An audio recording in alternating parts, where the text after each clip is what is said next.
اور جیسے جیسے بچہ طاقتور ہوتا چلا جا رہا ہے، والدین کیا ہوتے چلے جا رہے ہیں؟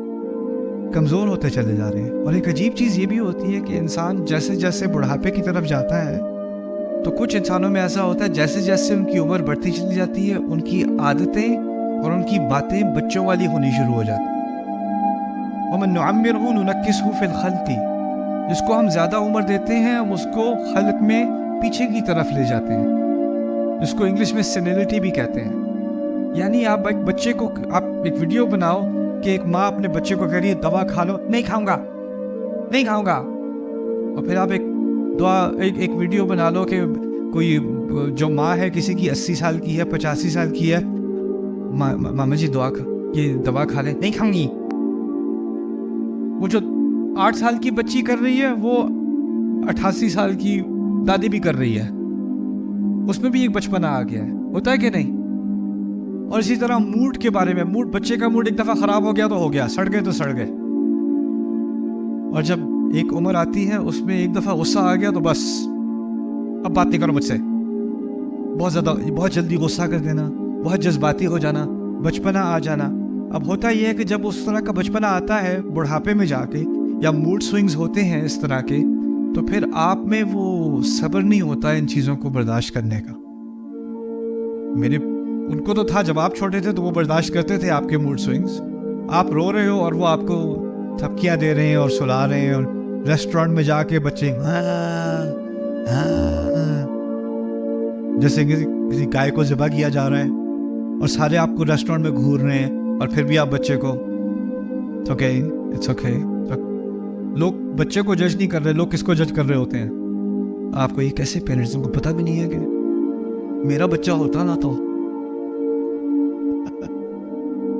لیکن جب آپ کے والدین بڑی عمر کے ہوتے ہیں اور پھر وہ الٹی سیدھی باتیں بھی کبھی کرتے ہیں، بہت ہی غصہ دلانے والی باتیں کرتے ہیں، بہت انوائنگ قسم کی باتیں کرتے ہیں، اور پھر آپ کے ذہن میں آتا ہے میں اب بچہ نہیں ہوں، ایسے آپ مجھ سے بات نہیں کر سکتے، اچھا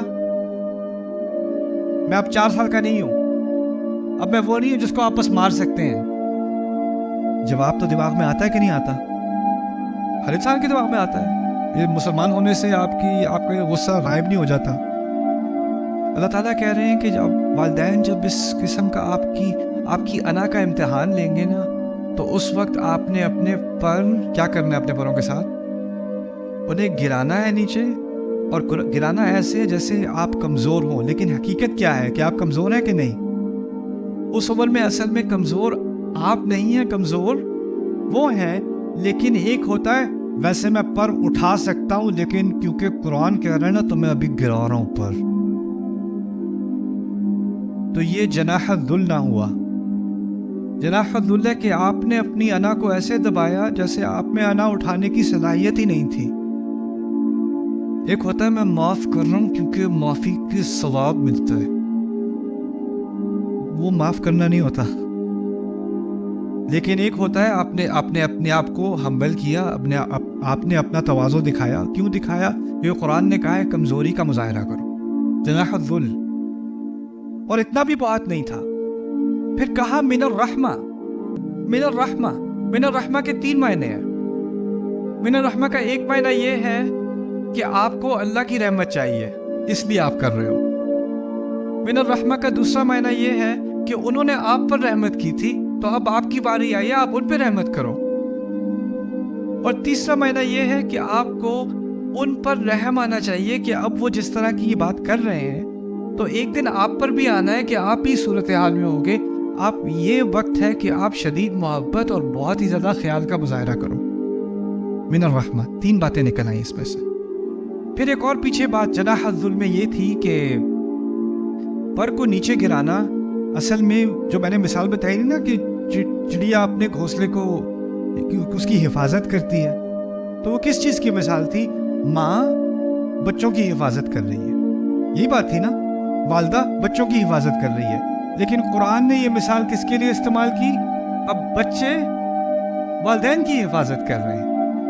یعنی اس مثال کے ذریعے سے، ایک چھوٹے سے محاورے کے ذریعے سے اللہ نے یہ بات واضح کر دی کہ ایک زمانے میں یہ رول والدین کا تھا اور تم جو ہے گھونسلے کے اندر تھے، لیکن اب پر تم نے بچھانے اور وہ گھونسلے کے اندر ہے۔